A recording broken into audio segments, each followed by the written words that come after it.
Our distinguished guests here today. It was said of Winston Churchill that he mobilized the English language and sent it into battle.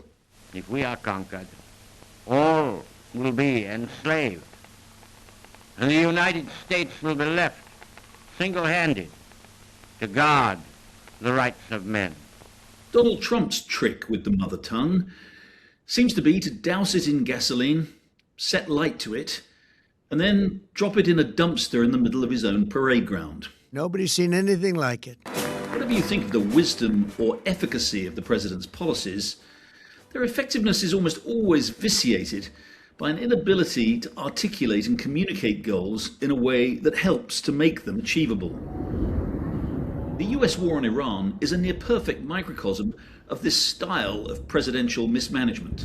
The lives of courageous American heroes may be lost, and we may have casualties. That often happens in war. Words matter.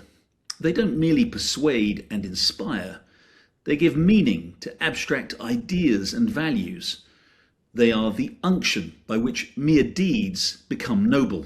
It may well be that the final extinction of a baleful domination will pave the way to a broader solidarity. A little more than a week into the war, the appropriateness of the policy and the boldness of its execution are clear. And contrary to the cavilling critics at home and abroad, it's a just war.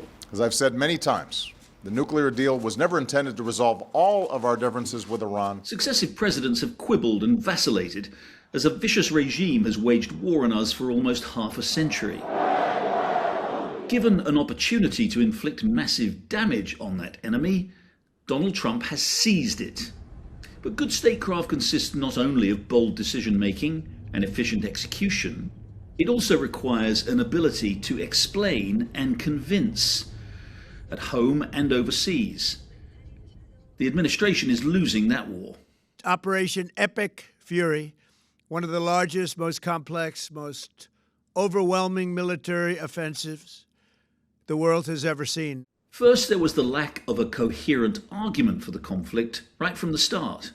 And it comes as no surprise that for the first time at the start of any recent war, large numbers of Americans are against it. Republicans then compounded the problem by voting against a war powers resolution that would have at least provided a full accounting of the reasons for going to war. The motion to discharge is not approved. Beforehand were the conflicting justifications for Epic Fury, which floated between regime change, an imminent nuclear threat, and that whole strange cul-de-sac of whether we were merely doing Israel's bidding. Israel is the reason for this war. America does not want to fight this war for Israel. Let's go. Come on, let's go. One man was even dragged out of a Senate Armed Services hearing after interrupting the proceedings to make his point. The war for Israel. Your inability to name that shows you exemptness. We ask for calm in these hearings. We can add to that the cringe-making puerility of some of the wartime oratory, especially from our PT Instructor-in-Chief, Defense Secretary Pete Hegseth. Death and destruction from the sky, all day long.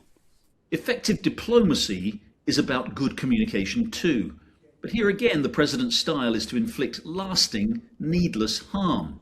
Spain, we're told, is terrible. So we're going to cut off all trade with Spain. We don't want anything to do with Spain. The UK is no longer a special friend. This is not Winston Churchill that we're dealing with. Now, to be sure, Europeans have, not for the first time, failed to show up for this fight. But the president, of course, forgets that these are the same people whose costly contribution to the Afghan war he derided in January. You know, they'll say they sent some troops to Afghanistan or this or that. And they did. They stayed a little back, a little off the front lines. Verbal assaults on allies matter because we are unnecessarily harming relationships we may rely on one day. Yet it is typical of the Trump governing style. We've seen it elsewhere. Immigration, most obviously. A sound policy undermined by a curious insistence on conveying it to the public in a way that makes enemies, for no obvious reason. We had a meeting, and I say, why is it we only take people from shithole countries, right? Why can't we have some people from Norway, Sweden, just a few? Taking this cavalier approach to the way we speak matters most in war.